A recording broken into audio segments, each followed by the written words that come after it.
Well, this is a huge blockbuster that broke out of the Oversight Committee in the House yesterday afternoon. It has to do with Joe Biden's use of an autopen to sign bills into law and to sign pardons and executive orders.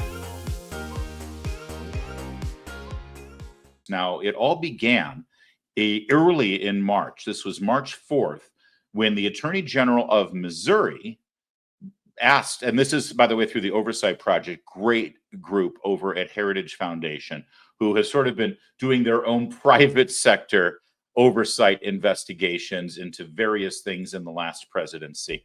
And what they did after getting this letter from the attorney, oh, hold on, I've already moved too fast, haven't I? Let me start with the letter from the Attorney General of Missouri, Andrew Bailey, all right? This was at March 4th, where he specifically asked the Department of Justice, Michael Horowitz, the Inspector General, to investigate who was signing all of these pardons on behalf of Joe Biden. You know one which we're talking about, the pardons for his family members, the pardons for Liz Cheney and General Milley, and anyone who sat on the January 6th committee, and Adam Schiff, all these preemptive pardons that go back to December of 2014 for some reason. Anthony Fauci got a preemptive pardon, right? As you can see from this letter of Attorney General Andrew Bailey, he wrote to ask for a full investigation into Biden's mental capacity in his final days in office. By now, Biden's mental decline is famous. Under the 25th Amendment, his inability to make decisions should have meant a succession of power. Instead, it appears staffers and officers in the Biden administration may have exploited Biden's incapacity so they could issue orders without an accountable president of sound mind approving them. Now, you may wonder, how is that possible? Because even if he's not in sound mind, even if they're just making decisions on his behalf, for the important stuff like pardons and signing bills into laws and executive orders, you've got to sign them. Well, that's where the Oversight Project from Heritage Foundation comes in, as I just previously mentioned. What they did was they gathered every document with Biden's signature over the course of his entire presidency. And it appears that every single signature is exactly carbon copy, perfectly identical. That can only be because of the use of what's called an autopen. See, look at this signature right here. This one on the top is from a order signed Thursday, August 11th, 2022. And then over 2 years later, December 30th, 2024, you can see the signature. It is identical. It's the exact same thing. So an autopen is basically a device, and it's not super modern. I think President Lyndon Johnson utilized an autopen. When a president has to sign like tons and tons of things, and usually this thing is used for, thank you cards, letters to citizens who write a Christmas card to the president, and then the president sends it back, and tell Jimmy to be good at his Boy Scout troop, and signed Lyndon Johnson. Like the president, if the president spent all day signing these things, it would be impossible. He wouldn't have any time to do anything. And you don't hire someone to forge the president's name. They had to figure out some sort of happy medium. So they created this thing called the autopen. The autopen allows for the president to send a semi-personalized card or letter or note or whatever like that. In fact, I'm told that Trump utilized the autopen, I'm not making this up, to autograph MAGA hats during his first term. Stuff like that. But not signing bills into law. Not signing official federal government executive branch documents that affect everybody. We're talking about, creating some non-governmental organization through USAID, which is going to funnel billions of dollars to Stacey Abrams. Who authorizes that? Who signs that, right? And of course, the aforementioned pardons for his son. That may be the one that he did sign.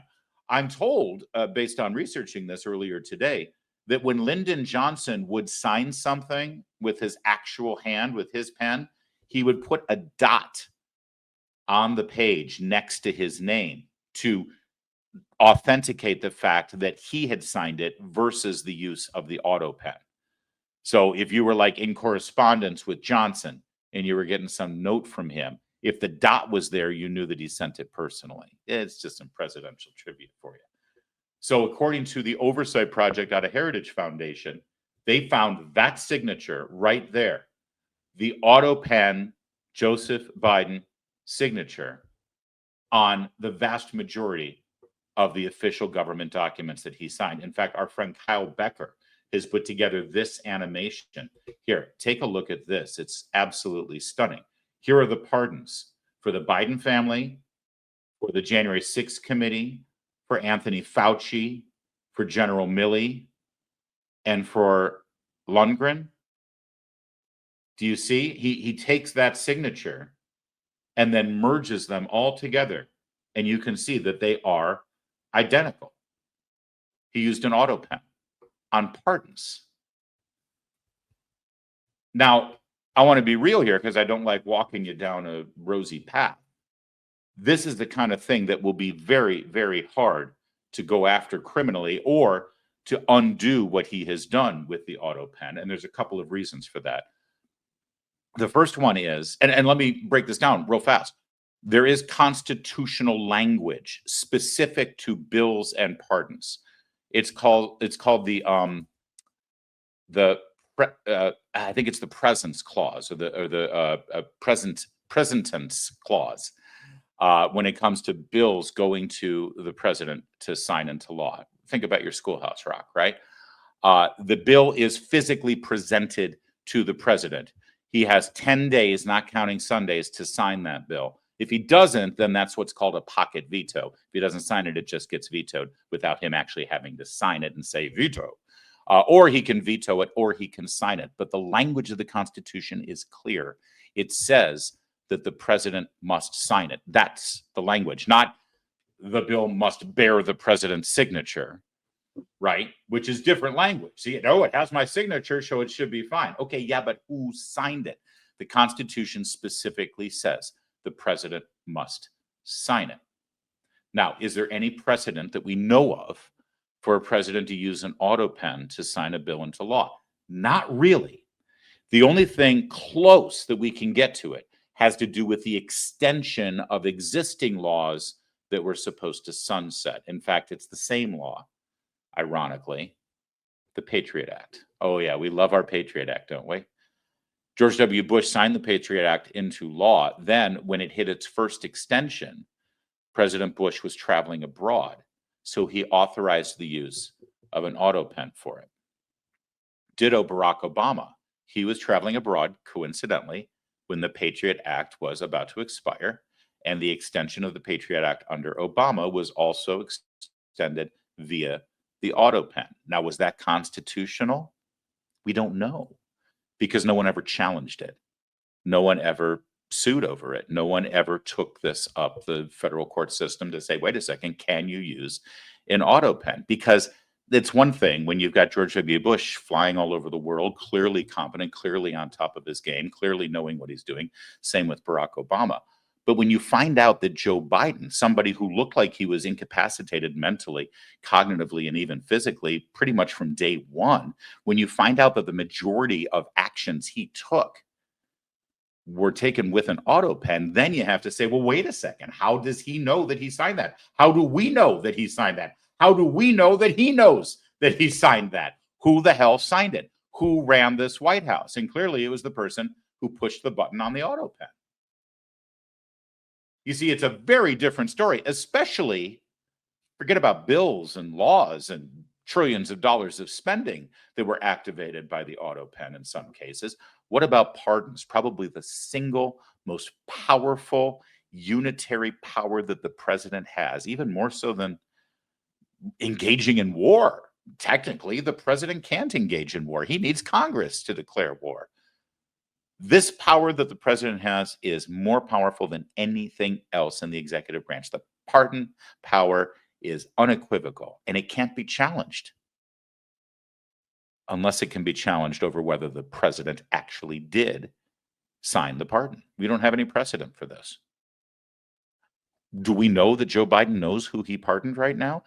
Speaker Johnson actually told an anecdote during the last few months of the Biden presidency where he was engaging in a White House negotiation with Joe Biden about a specific spending issue. And Joe Biden, threatened to do something unilaterally with his executive powers. if they didn't move forward on some spending agreement. And Speaker Johnson had to remind Joe Biden that he had already done that. So how many other executive actions did Joe Biden take that he either doesn't remember taking or has no idea he ever took? You see, when you're able to use the autopen like this, and you can deliver pardons to people like that with just the push of a button, I mean, that's a complete and total usurpation of our Constitution, of the executive branch of government, and it's a scandal beyond anyone's belief. And one would think that the autopen being so powerful and in use in such a ubiquitous way in the Biden White House, then there would be some sort of chain of custody. For instance, where was the autopen kept? Was it kept in a safe? Were only one or two people able to utilize it? If you took the autopen out of its safe, is there a log where people have to sign it out? Was there oversight? Could it, is it one of those things like where you launch the nuclear missiles out of a silo where you have to have two Air Force officers turn the key at the same time with multiple witnesses? Or can anybody just walk past the Oval Office, grab the autopen and say, here, I need a pardon from my brother-in-law, and get it signed? I wish I could answer all of those hypothetical questions for you, but there are no answers to it. No one in the Biden administration is talking. They're keeping their yaps shut. So what's next? Judiciary Committee, oversight in the House of Representatives, and hopefully the initiation of an investigation at the Justice Department about this. Listen, Biden's gone. He's done. He's history. He's a laughingstock. He's a punchline. He's done his damage. And I don't know, even if you determine that autopens were used inappropriately, illegally, and without the president's knowledge, if at this point you can undo a pardon. I truly don't know because it's never been tested before. But this goes well beyond just Biden, just the Democrats, and just this presidency. This has to be locked down right now. The abuse of power, the robbing of the American people, and the complete and total usurpation of the people's will in the Constitution, that's what's at stake here. And this is a scandal beyond anyone's imagination. Look at that. And now the Oversight Project at Heritage, as well as the Judiciary Committee in the House, they're going through multiple documents, probably every document. At this point, the only executive order or bill signed into law that you should assume Joe Biden was cognizant and aware of and actually physically did himself were the ones where he had a big show and everyone was standing around him, and he used the multiple pens and handed the pens off to people. And well, even then, I don't think he knew what he was doing. He probably thought he was endorsing some brand new fountain pen for the drugstore down the street on Main Street back in 1964. I mean, for all we know. This is a scandal, and we're going to keep following it for you. Watch this space as we deliver more information on it.